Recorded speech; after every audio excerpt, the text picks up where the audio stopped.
When you learn this piece, I suggest you go measure by measure.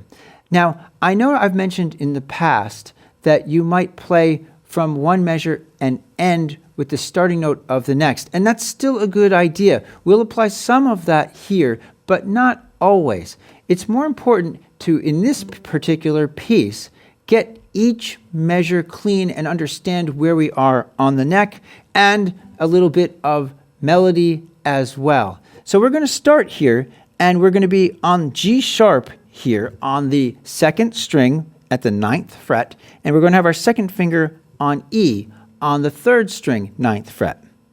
And we're just playing P-I-M-I. The melody in this measure is simply E-F-E-D.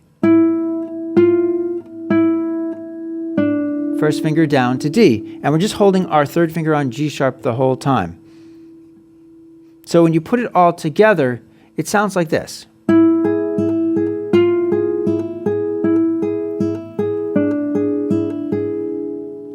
And you just might want to put a little emphasis on that F sharp since it's such an interesting dissonance. So that is the first measure. Now, in the second measure, what we're going to do is we're going to keep the 3rd finger in contact here with the 2nd string, and we just slide it up. And then from here, the bass notes are B, C, B, and a stretch for A. So we're going to play C first, C. Then we're going to be playing B, and then we go back to C. Now this C is 10th fret of the 4th string, and then we reach down. Now one thing I like to do as I play this, right there when I put the C back down, is I like to start my reach back.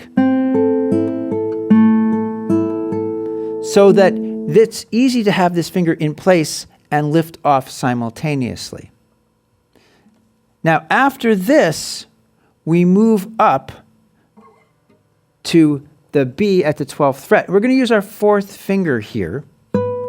And we've got G sharp here on the 11th fret of the 5th string. Our melody here is G sharp, F sharp, G sharp again, and then E. So, again, while you're playing here, set this finger up. Now here, just move the finger up, and then get the 2nd finger ready to play E here on the 12th fret. Now, the next measure has this A, and we move the 4th finger up again to C. And now we're just playing A here, 12th fret, low E. 12th fret, A, low E.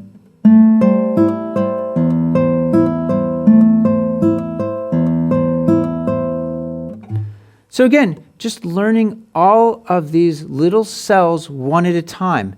And you might want to just practice one of them and not go on until you're able to put the right hand fingering in as well as the left hand.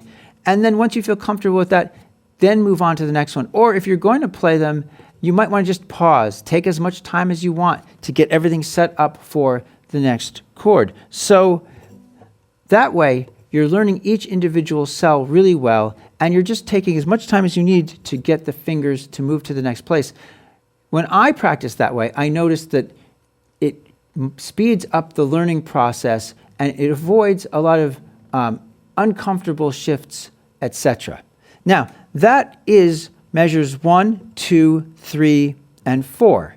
Now, the next set of measures complete the A section, and they're a direct repeat.